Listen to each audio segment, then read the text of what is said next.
मध्य प्रदेश लगातार विकास, संस्कृति, उद्योग, निवेश और कृषि क्षेत्र में नया आयाम गढ़ रहा है, जिसका नाम है अभ्युदय मध्य प्रदेश और जिसके केंद्र में है डॉक्टर मोहन यादव जी। और साफ है उससे कि जब विकास तेजी से हो रहा है, मध्यकाल उनके कार्यकाल का हो चुका है, तो आज हमसे बातचीत करने के लिए खुद मुख्यमंत्री साथ में हैं। सर, आपका धन्यवाद स्वदेश न्यूज़ पे समय देने के लिए। और हमारे साथ हमारे चैनल है आरपी श्रीवास्तव सर। स्वागत है। योग दिवस है और सबसे बड़ा योग ये है कि योग भारतीय सनातन संस्कृति का एक बहुत बड़ा हिस्सा है। हमें लगता है कि जितना हमने अध्ययन किया है, कई राज्य में हमारे जो लोग हैं, तमाम चीज़ें हैं, देश भर में बहुत सारे मुख्यमंत्री हैं, लेकिन आज तक मैंने ये नहीं देखा कि आप योग को कितनी आसानी से करते हैं, लोगों तक किस तरह से पहुंचते हैं। एक बड़ा हम लोग आश्चर्यचकित रहते हैं। दूसरी बात यह है कि योग जो है, जो पूरी व्यवस्था है, उसको लेकर के पूरा प्रचार प्रसार माननीय प्रधानमंत्री जी ने जिस तरह से विश्व योग दिवस की परिकल्पना की आज पूरी दुनिया में है, तो आखिर ये जो प्राचीन काल में जो हमारी योग की संस्कृति थी, जिसको पूरी दुनिया लोहा मानती थी, बीच में ठप हो गई थी, जिसको प्रधानमंत्री जी ने आगे बढ़ाया। और सबसे बड़ी बात है कि आप अपने योग के माध्यम से पूरे हिंदुस्तान में आप एक मिसाल बन चुके हैं। इसके बारे में आप क्या कहें? देखिए, मुझे कुछ बोलना नहीं है, तो हमारे लिए परमात्मा की दया है। यशस्वी प्रधानमंत्री ने सनातन संस्कृति के उन सारे रहस्यों को, उन जीवन के उन सारे आयामों को सरकार के साथ चलाते चलाते विरासत से विकास की तरफ बढ़ाने का जो उनने अपना अभियान लिया, पहले उनने गुजरात में इन सारी बातों को स्थापित किया और अब देश के अंदर दुनिया के सामने भारत के गौरवशाली अतीत पे हम गर्व कर सके, ऐसे में वो सारी चीज़ों को ला रहा है, जिससे एक तरफ भौतिक अधोसंरचनाओं के काम के बलबूते पर हमारी राजनीति की जो अपनी धारा जो है वो है, लेकिन पूरे समय वो अपने देश के गौरवशाली अतीत को जनता के सामने लाते हैं। उसका लाभ भी देखा। आप बताइए, यशस्वी प्रधानमंत्री के पहले स्वदेशी भाषा में बात नहीं करते थे लोग। कितना दुर्भाग्य का क्षण था कि अपनी भाषा में, जब चाइना के लोग अपनी भाषा में बात करते, जर्मनी के लोग अपनी भाषा में, अनुवादक तो सब जगह रहेंगे, लेकिन दुनिया का सबसे बड़ा देश, उसकी शासन के बड़े बड़े पदों पे रहे हुए लोग, आप अपनी विदेश यात्रा में भी पूरा हिंदी में ही आप अपना, मुझे भी अच्छा लगता है कि भाई हम अपने भाव को व्यक्त करेंगे तो लोग उस बात के लिए सोचते और बोलते भी हैं कि आप अपनी स्वदेशी पे भाषा पे गर्व करिए। आप तो वैसे स्वदेश चैनल के लोग हैं, तो स्वाभाविक रूप से हमारी भाषा को हमारे भावों से व्यक्त करने के लिए हम विदेशी भाषा पे निर्भरता नहीं ला सकते। अगर विदेशी भाषा से लाएंगे, विदेशी शब्दों की इतनी सीमा है कि हम उसके भाव तक नहीं पहुंचेंगे। इसलिए हमारे लिए माननीय प्रधानमंत्री का ये जो आदर्श उदाहरण है, और इसीलिए कदम कदम पर ऐसे सारे शासन के इन व्यवस्थाओं के बलबूते पर हम जब सुशासन की तरफ देखते हैं, तो ये बहुत छोटी लेकिन बहुत महत्व की बात है। माननीय प्रधानमंत्री के माध्यम से हमने अपनी सरकार में भी लागू किया। जैसे उदाहरण मैं आपको देता हूँ, हमारे यहाँ गुरुकुल पद्धतियाँ थी, जिससे हम शिक्षा दीक्षा की सारी व्यवस्था चलाते थे। अब कुलपति शब्द से वो गुरु पूर्णिमा, गुरु की महत्ता शब्द थोड़ा अटकता है, इसलिए हमारी सरकार ने संशोधन करते हुए कुलपतियों का नाम कुलगुरु कराया, ताकि वो एक शब्द में ही सारी बात आ जाए। अदरवाइज गुरु की बात करते हुए दो विभागों के अंदर झगड़ा पड़ता था कि गुरु मतलब प्राथमिक शिक्षा, माध्यमिक शिक्षा, उच्चतर माध्यमिक शिक्षा। कॉलेज वाले कहते हैं हम तो प्राध्यापक, हमको कोई गुरु से मतलब नहीं। तो ये जो अंदर का अंतर्भाव और अंतर विरोध जो था, ऐसे कई विषयों को हमने ख़त्म करने का प्रयास किया।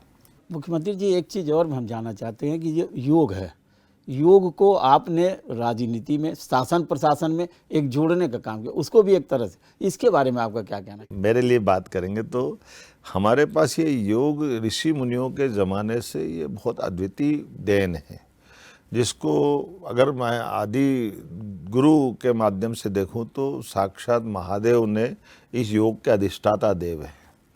और भगवान कृष्ण ने गीता के 18 अध्याय में योग से पूरे जीवन को समझाने का प्रयास किया, और उनने उस जीवन तत्व तक ले गए जिसमें योग के माध्यम से, योग मतलब आसन नहीं है, योग से मतलब अष्टांग योग, जो पतंजलि ने उसको विस्तृत रूप से व्याख्या दी है। और केवल पतंजलि नहीं, कणाद से लेकर के कई ऋषि मुनियों ने इसको अलग अलग प्रकार से, तो योग के माध्यम से हम परमात्मा की इस कृति मनुष्य शरीर को प्रकृति से भी जोड़ते हैं। आप बताइए, वैसे भी मैं आपसे पूछता हूँ, आप अपना जन्मदिन मनाते हैं? जी। तो जन्मदिन कब है? जो तिथि है, तिथि कब है? अब तिथि तो जिस पर माँ बाप ने जो है ये किया वही तिथि है। और वो तिथि मैं बोलता हूँ अभिहालय, तो वो भी हो सकती है। आप बताओ, जीने के लिए हमारी प्रत्येक श्वास पे आप निर्भर है कि नहीं? तो काय का साल ने, काय का दिन, काय का महीना, एक सांस से हमारा जन्म होता है और एक निकलती सांस हमारी मौत की तरफ ले जाती है। इसलिए हमारे जीवन का प्रत्येक क्षण, इसमें ऊर्जा का संचार, हमारा अगर भोजन भी देखें तो सबसे बड़ा भोजन प्राणवायु ऑक्सीजन है। तो ऑक्सीजन को हम लेकर के भी हम अपने प्राणायाम से जीवन को धन्य करते हैं। तो योग से प्राणायाम की तरफ जाते हैं, आसन से पूरे शरीर के अंदर हमारे इस अंदर के विकारों को दूर करते हुए एक तरह से इसकी साल संभाल का काम भी हम करते हैं। तो ये केवल प्राणायाम आसन से नहीं, ध्यान, धारणा, समाधि, ये सब तरह की बातें हैं। और फिर एक एक क्रम से देखो आप इसमें, तो हमको सत्य, अहिंसा, अस्तेय, ये जो जीवन की बाकी बातों से भी हम जीवन को निखार सकते हैं। उस तरह से योग तो जीवन में सबको अपनाना चाहिए। मुझे इस बात की प्रसन्नता है, मैंने अपने शरीर के इस मार्ग के चलते हुए योग के माध्यम से भगवान की दया से आज तक कोई गंभीर बीमारी मुझे नहीं हुई। मेरी अपनी आँखों पे चश्मा भी नहीं है, न मेरे को कोई बीपी, डायबिटीज, शुगर, परमात्मा की दया है। और लोग कहते हैं कि इस सब दवाओं से ऐसा होता है, लेकिन योग के मार्ग में चलते हुए मस्ती से सारे काम करता हूँ और परमात्मा की दया है कि अपनी उस ज़िंदगी में। ये तो सर हमने देखा है, मैं खंडवा में एक बार गया था, आप इंटरव्यू दे रहे थे, वहाँ से लाइव किया मैंने।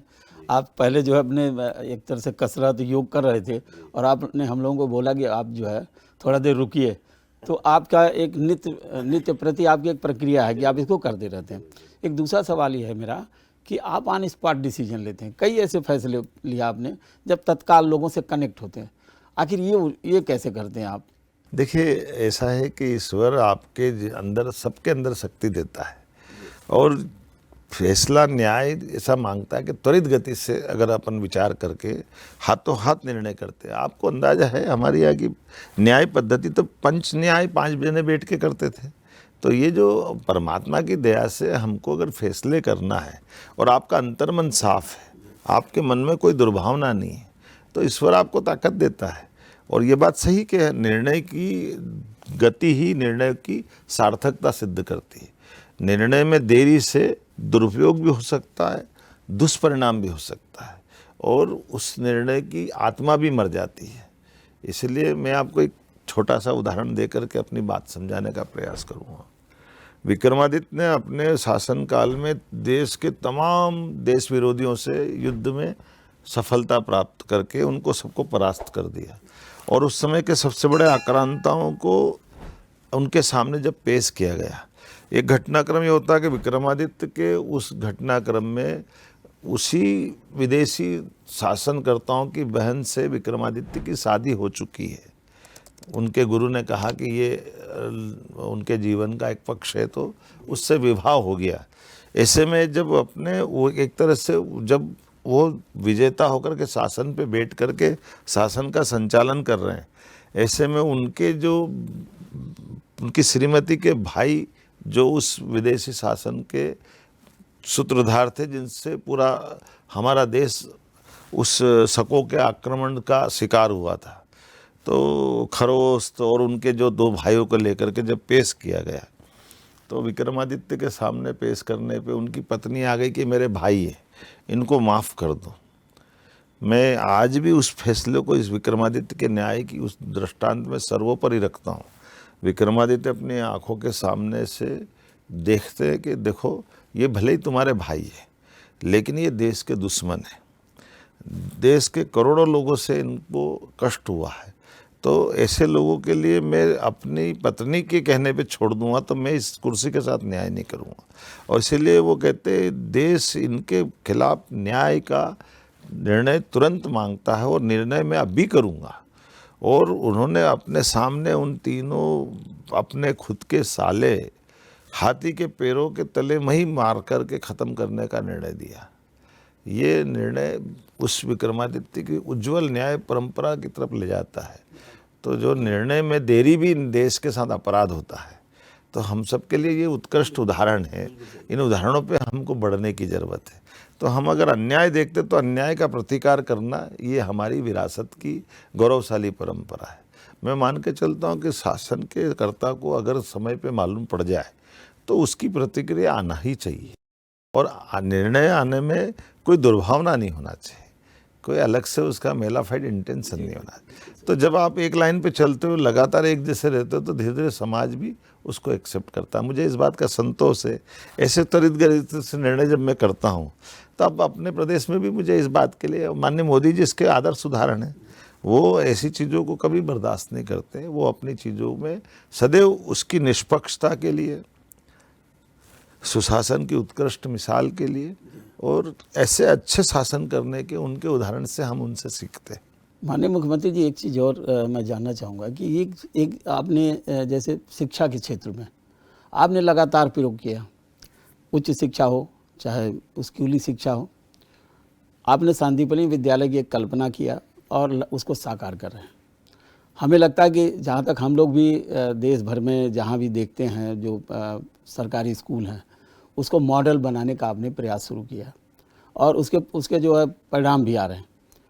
ये गुरु सांदीपनि के नाम से गुरु शिष्य परंपरा को जोड़ते हुए जो ये आपने प्रयोग किया है, हमको लगता है कि आज की डेट में देश के लिए मॉडल है और हो सकता है कि दुनिया के लिए भी मॉडल हो।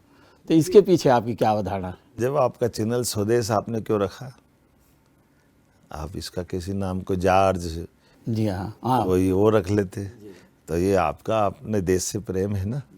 तो इसीलिए जब हम शिक्षा की तरफ देखते हैं तो हमारे यहाँ भगवान कृष्ण का वो जीवन काल ध्यान में आता है। एक आपको रहस्य बताता हूँ। ये महाभारत का जो युद्ध हुआ ना, उस युद्ध में शिक्षा के गुरुकुलों की बड़ी भूमिका रही। उस समय तो बड़े अच्छे उदाहरण बने। उसमें से एक उदाहरण बना सांदीपनि आश्रम का। सांदीपनि जी ने अपने खुद के निजी जीवन में अपने बच्चे को विदेशियों ने बंदी बना लिया था, लेकिन उन्होंने अपनी शिक्षा विधर्मियों को नहीं दी, विदेशियों को नहीं दी, क्योंकि वो अपने देशभक्तों के लिए बचा के चलते थे। ये भगवान कृष्ण का वो बहुत गौरवशाली, उनके गुरु का ये उच्चतम आदर्श था। और भगवान कृष्ण ने भी उसी गुरुकुल परंपरा में कंस को मारने के बाद भी शिक्षा की महत्ता को स्थापित किया। शिक्षा की महत्ता को स्थापित करते 64 कला 14 विद्या में निष्णात हुए और उनके जीवन में कदम कदम पे अधर्म के खिलाफ वो सदैव अपनी शिक्षा को स्मरण करते रहे। तो महाभारत के उस भीषण युद्ध में भी उनने अपने जीवन में उस बात को ध्यान रखा कि सच में जन्म और मृत्यु का क्रम तो चलता रहेगा, लेकिन जीने का अधिकार जो सत्य मार्ग पे चल रहे हैं, सदमार्ग पे चल रहे, जन कल्याण के काम कर रहे हैं, उनको है। अदरवाइज हम भले ही रिश्ते में कोई गुरु होगा, कोई किसी का सगा संबंधी होगा, लेकिन जन्म से मृत्यु तक ये संबंध बनते बिगड़ते रहते। केवल ये पृथ्वी लोक की माया है, इस माया से बाहर आना है। इसलिए मैंने उस भगवान कृष्ण के उस काल को स्मरण करते हुए सांदीपनि जी के नाम पर ये विद्यालय बनाए। और उतना ही नहीं, उससे और एक बड़ा उदाहरण है कि सांदीपनि जी के स्कूली जीवन में जो होने वाली मित्रता, गरीब अमीर की दोस्ती श्री कृष्ण और सुदामा से जुड़ती है। तो उस सांदीपनि विद्यालय के नाम रखने से वो हमारी सारी अच्छाइयाँ एक तरह से पुनर्जीवित करने का प्रयास किया। इसलिए हमने उसका भाव बनाया और केवल सरकारी स्कूलों को कर्मकांड की तरह न करते हुए उनको वो एक प्राइवेट विद्यालय उससे भी अच्छा कैसे बना सकते हैं, ऐसा पूरी कल्पना करके हम उस पर आगे बढ़ने। मुझे इस बात की प्रसन्नता कि आप बताइए 2.5 साल हमारी सरकार को हो रहे हैं, लेकिन 2.5 साल में ये हमारा ड्रॉप आउट प्राइमरी एजुकेशन का 0 हो गया। बिल्कुल सही। ये हमारे विद्यालयों के कारण से हुआ। तो हमारे लिए आज के समय में इससे अच्छा कोई योगदान नहीं हो सकता। सर देखा जाए तो अभी इसी से जोड़ते हैं स्कूल से, क्योंकि अभी हाल में आपने स्कूल चले अभियान के दौरान एक बच्ची से बात करी, वो बच्ची से बातचीत कर रहे थे तो ग्रेविटी की बात हुई, वो वीडियो काफ़ी वायरल हुआ। तो वो देखें तो कैसे कनेक्ट करते हैं, आपको लगता है कि इस समय ये बच्चे से ये सवाल करना चाहिए, तो कनेक्शन कैसे कनेक्ट किया आपने? देखिए क्या होता है कि हमने कभी कभी हमारी शिक्षा को सिलेबस में छोड़ करके ख़त्म कर लिया। सिलेबस का पढ़ना मतलब ईयरली एग्ज़ाम को पढ़ने के लिए पढ़ना और फिर भूल जाना, ये क्यों होना चाहिए? मैं इसका थोड़ा विरोधी हूँ। हम ये कहते हैं कि भाई हम अगर आप कभी कल्पना करो, आपने क्या पढ़ाई की? एमएससी किया है, पहले एमएससी किया ना। आपने एमएससी के पहले क्या पढ़ाई की? बीएससी किया। बीएससी किस सब्जेक्ट से पढ़े? मैथ्स, केमिस्ट्री और फिजिक्स में। आपने मैथ्स से पढ़ा, लेकिन आपके जीवन में मैथ्स कौन सा काम आ रहा है? कौन सा मैथ्स किस क्लास तक का आ रहा है? हम सबके जीवन में मैथ्स जो हमने दूसरी तीसरी चौथी तक पढ़ा था, बैंक में जितना जमा करा वो सही साट आ जाए, खरीदने बेचने जाए तो उतना जोड़ बाकी अपने पास आ जाए। तो ये जो इस तरह की पढ़ाई के बजाय पढ़ने को सार्थक करना, मुझे इसका मज़ा आता है। तो इसकी चर्चा भी होते रहना चाहिए। न्यूटन का थर्ड लॉ, ग्रेविटी की बात, ये केवल कोर्स में क्यों होना चाहिए? ये समाज जीवन में होना चाहिए। और एक और मज़ा है इस प्रकृति में कि ऐसे उदाहरण भी भरे पड़े हैं जिस पे बात होती है। जैसे न्यूटन का नियम क्या है? तीसरा नियम, क्रिया की प्रतिक्रिया, है ना। और ऐसे के साथ साथ ग्रेविटी के आधार पे हम बात करते हैं, तो जो लिक्विड है वो नीचे आता है, ऐसे आता ना। लेकिन आप देखो इसमें उदाहरण हमको दिखेगा कि ये ग्रेविटी से हम अपने उस बात को समझा था कि वो न्यूटन ने देखा पेड़ पे से फल गिरा नीचे आ गया। लेकिन अभी मैं आपसे पूछ रहा हूँ कि आप में भी ये ग्रेविटी का क्या कोई उदाहरण बता सकते हो? आप अपन यहाँ बैठे हैं, अभी तो बैठे ही हैं कि नहीं तो हम उड़ रहे होते अभी कहीं, है ना। तो ये बात अपन क्यों नहीं करना चाहिए? इसमें रुचि आ जाती ना, ताकि वो पढ़ने का सिलेबस वाला वजन खत्म हो जाता है। हम कहते हैं आप चल रहे हो तो कैसे चल रहे हो पृथ्वी पे? तो आप गुरुत्वाकर्षण से चल रहे हो। तो ये इसकी बात क्यों नहीं करना चाहिए? अगर ये हवा भी है पृथ्वी पे, पृथ्वी तो अपने वायुमंडल को लेकर के परिक्रमा कर रही है, वो बंधी नहीं है। लेकिन अगर मैं कहता हवा को कौन बांध सकता है, तो कहता हवा को कौन बांधता है? हवा को कोई नहीं बांधता, जबकि हवा को गुरुत्वाकर्षण बांधता है। हवा को या तो गुब्बारे में बांधते हैं, टंकी में बांधते हैं, या फिर गुरुत्वाकर्षण से। अगर गुरुत्वाकर्षण खत्म हो जाएगा तो ये पृथ्वी पे जीवन खत्म हो जाएगा। हमारे बीच में हवा के, आप बताइए हवा और क्या करती है? और सर बहुत सारे काम हवा देगी, हमको ऑक्सीजन भी दे रही है कहीं कहीं, है ना। अब हवा यदि चल रही है तो देखा जाए तो ओवरऑल आपको ठंडक भी दे रही है यदि उसको भी देखा जाए। और हवा जब देखिए यदि इसको हम वैसे पलट दें तो वो हवा जब दिल्ली में जब कटाई होती है और पूरी तरीके से पोल्यूशन बन जाए तो वो हवा इतनी ज़रूरी है दिल्ली के लिए कि यदि हवा नहीं चलती तो पूरा का पूरा दिल्ली ठहर जाता है। पेड़ क्या देता है? क्या पेड़ से आपका संबंध क्या है? पेड़ से हमारा समझे हमको ऑक्सीजन मिलती है। और ये मैं कहूँ आप आधी बात कर रहे हो तो हो सकता है सर उसमें फिर पूरी आपसे सुनेंगे। पेड़ आपका कार्बन डाइऑक्साइड ले रहा है तो आपको ऑक्सीजन वायु मिल रही है ना। लेकिन वो अगर कार्बन डाइऑक्साइड नहीं लेगा तो फिर ऑक्सीजन कहाँ बचेगी? तो हम क्या, हमारी वन वे चलते हैं, हमको जो मिल रहा है उतना ही याद रखते हैं। तो मेरा प्रयास रहता है कि वो सब बातें आए तो उसका मज़ा ज़्यादा अच्छा आता है। सर कई बार देखते हैं जीवन में किस्मत कनेक्शन जोड़ता है। अभी राज्यसभा चुनाव को देखें तो महेश केवट जी का जो नाम आया, तो मैं इस बार देख रहा था जून का जो कैलेंडर है उसमें निषाद सम्मेलन था, उसमें उनकी फ़ोटो लगी थी। तो कहते हैं कि किस्मत देखिए उनकी थी कि उनको जून महीने में ही आपने सेलेक्ट किया, मैंने एज ए राज्यसभा कैंडिडेट लिया और वो राज्यसभा मेंबर बन गए। तो क्या वो कैलेंडर उनकी उम्मीदवारी की वजह बनी या फिर दिमाग में था पहले से आपको कि इनको बनाना है? देखिए हमारे प्रधानमंत्री की तरफ, उनकी भारतीय जनता पार्टी कार्यशैली की तरफ देखना पड़ेगा। प्रधानमंत्री जी बोलते सबका साथ सबका विकास, तो सबके साथ सबके विकास में सब समाजों की तरफ ध्यान जाता है।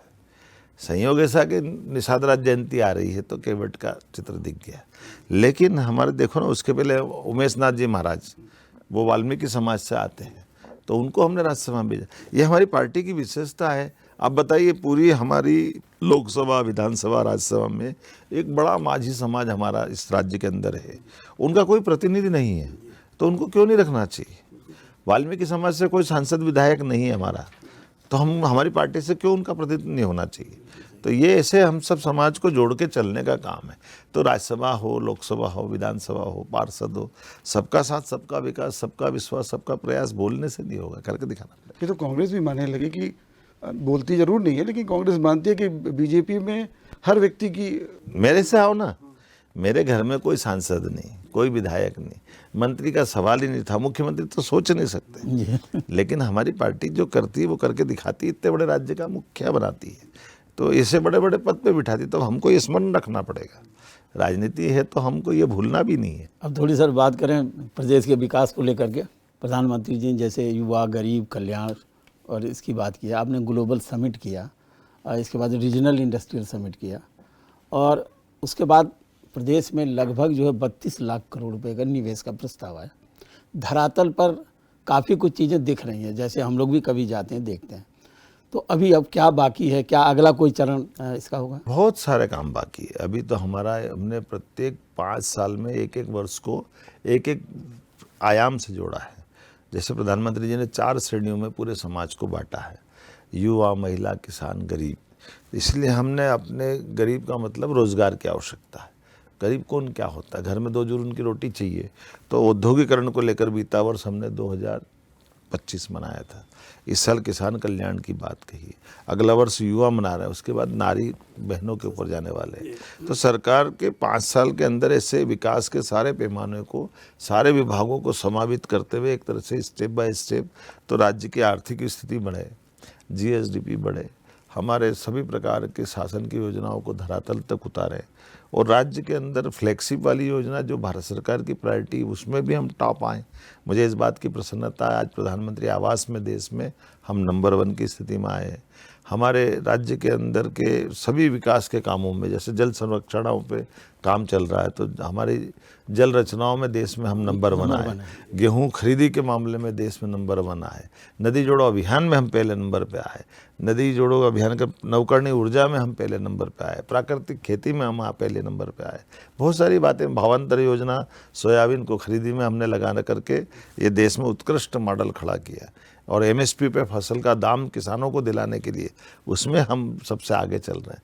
नदी जोड़ो अभियान के साथ कई प्रकार की जो आजकल रिन्यूएबल एनर्जी का जो ज़माना आया, नवकरणीय ऊर्जा का, नवकरणीय ऊर्जा में हम देश में नंबर 1 की तरफ बढ़ रहे हैं। एक एक करके बहुत सारे सेक्टर में शासन की व्यवस्थाओं के, मुझे लगता है कि मध्य प्रदेश जिस तरह से नंबर 1 पर है, नंबर 1 पर रहेगा। कोशिश कर रहे हैं। स्वच्छता में जब नंबर 1 है, बाकी जगह नंबर 1 है, तो इसमें भी क्यों नहीं होना चाहिए। आज टाइगर देश में दुनिया में कहीं है तो हमारे यहाँ है, लेपर्ड कहीं है तो हमारे यहाँ है, सब नंबर 1 पे हैं। गिद्ध से लेकर घड़ियाल तक, मगर से लेकर सभी प्रकार की जैव संपदा, वन संपदा में हम नंबर 1 है। चीता प्रोजेक्ट हमारा चल ही रहा है। माननीय राष्ट्रपति जी हमको गौरवान्वित करने के लिए आज अभी इस समय तक वो हमारे पालनपुर, कूनो, ये हमारा बहुत पिछड़ा बेल्ट था, लेकिन पर्यटन के माध्यम से जो वहाँ की नैसर्गिक उपलब्धियाँ हैं उसके माध्यम से लोगों की ज़िंदगी क्यों बेहतर नहीं होना चाहिए। ऐसे प्रत्येक काम को हम कर रहे हैं। सर, लाडली बहना एक बड़ा सवाल है। देखिए 3 साल से पूरा का पूरा लाडली बहनों को पैसे दे रहे हैं। शुरुआत में आ रहा था कि फंड कहाँ से आएगा, तो ये फंड मैनेजमेंट कैसे है? आप देखिए, जहाँ चाह वहाँ रहा है। हमारी सरकार जब बनी, जब लगभग 3 लाख करोड़ का हम काम कर रहे थे, लेकिन कांग्रेस के शासनकाल को आप देखो। कांग्रेस के शासनकाल में 55-56 में मध्य प्रदेश बना, और 2002-03 तक राज्य सरकार का बजट 20-22 हज़ार करोड़ का था। तो 55 साल तक करा क्या है, मेरे तो समझ में नहीं आता। और उसके उल्टे हमारी शासन में माननीय उमा भारती जी, माननीय बाबूलाल जी को और माननीय शिवराज सिंह चौहान की सरकार, जब हमारी सरकार बनी तो 2002-03 के बाद 3 लाख करोड़ के आसपास का हमारा बजट था, और अकेले 2.5 साल में हमने 4,38,000 करोड़ पे पहुंचा दिए। तो ये हमारा अपना काम करने का तरीका। जब आप काम करते हो तो सब बातों का उत्तर मिलता है, सब प्रकार से विकास की संभावना पे काम होता है। तो ये जब हम अपने लिए नहीं, जनता के लिए कर रहे हैं, जनता की सरकार जनता के लिए, जनता द्वारा संचालित होती है, तो विकास के सब पैमानों पे आगे बढ़ना चाहिए।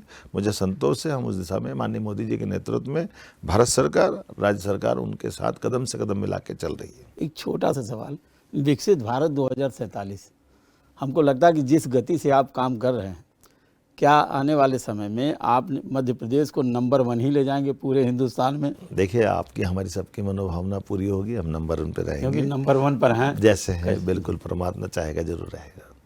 मुख्यमंत्री ने देखिए साफ गोई से हर सवाल का जवाब दिया। आप देखते रहिए स्वदेश न्यूज़, सबसे पहले देखो।